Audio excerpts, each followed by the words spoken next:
अस्सलाम वालेकुम नाज़रीन, मेहरान टीवी न्यूज़ में भलेकार आऊं आहियां पेरिया गुल। सबका पेरिक नज़र हेडलाइंस ते।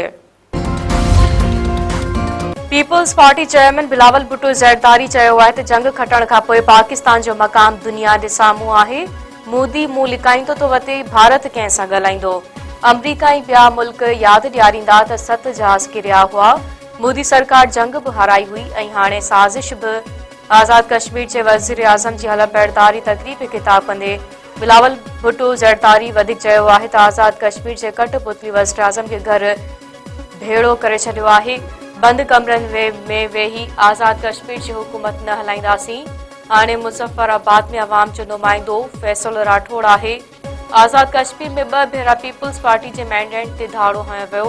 बेनज़ीर भुट्टो जो अदालती क़त्ल करे सम्झियो वियो त पीपल्स पार्टी ख़त्म थी वई। आज़ाद कश्मीर जे नए चूंडियल वज़ीर आज़म फैसल राठौड़ हलफ़ खणी वरितो। आज़ाद कश्मीर असेंबली जे स्पीकर वज़ीर आज़म खे उहिदे जो हलफ़ खणायो। तक़रीब में Peoples Party chairman Bilawal Bhutto Zardari, मरकज़ी अॻवान Faryal Talpur, assembly member, civil ऐं अस्करी अमलदार शरीक। गिलगित बल्तिस्तान जे गवर्नर ऐं केपीके जे गवर्नर जी भी शिरकत। नए चूंडियल वज़ीर आज़म फैसल राठौड़ तक़रीब ख़िताब कंदे चयो आहे त आसिफ अली ज़रदारी, बिलावल भुट्टो ज़रदारी ऐं फरियाल डालपुर जो ज़िम्मेवारी ॾियण थी थोराइतो आहियां। जाननि जी कुर्बानियूं ॾेई असांजो दिफ़ा करण ते पाक फौज खे ख़राज तहसीन पेश करियां थो। केपीके में सिक्योरिटी फोर्सेस जूं कार्रवाइयूं, 15 दहशतगर्द मारिजी विया।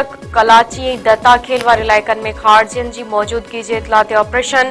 कलाची में मारिजी वियल दहशतगर्दनि में सदन कमांडर आलिम महसूद बि शामिल। वज़ीर आज़म शहबाज शरीफ पारां कामयाब कार्रवाई ते सिक्योरिटी फोर्सेस खे ख़राज तहसीन पेश।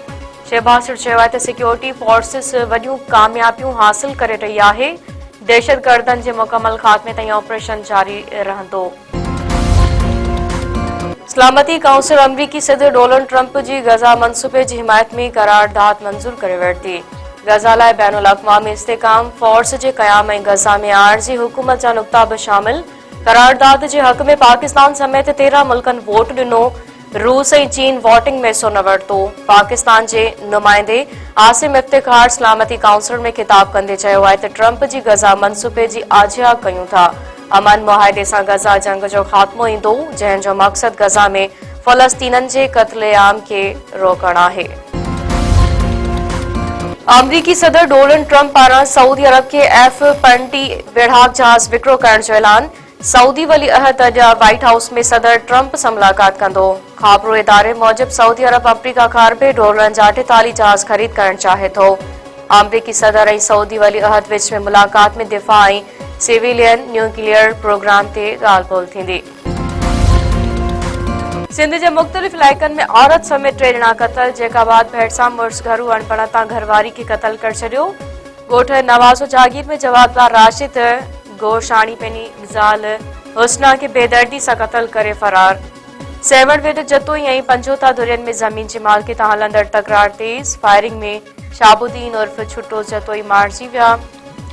पंजोता दुर जा 3 ॼणा ज़ख़्मी। करमपुर वेझो भया बिरादरी जे बिंदुरनि में मच्छी मारण तां झेड़ो। हिकु क़तल दूरानी महर थाणे जे हथ ॻोठ गाही खान भयो में झेड़े में यार मोहम्मद भयो मारिजी वियो। शबीर भयो ऐं सोनू भयो समेत 4 ॼणा ज़ख़्मी थी पिया। शहदादपुर में पुलिस तहवील दौरान फौथियल उस्ताद अज़ीज़ जकरो जे क़तल केस जे जवाबदारनि जो वधीक 3 ॾींहं जो रिमांड मंज़ूर। FIA गिरफ़्तार जवाबदारनि रफ़ीक हुजण ऐं नूर अली लाखो खे एडिशनल सेशन जज जी कोर्ट में पेश कयो। अदालत ॿिन्हिनि जवाबदारनि खे वधीक 3 ॾींहं जे रिमांड ते FIA हवाले करे छॾियो।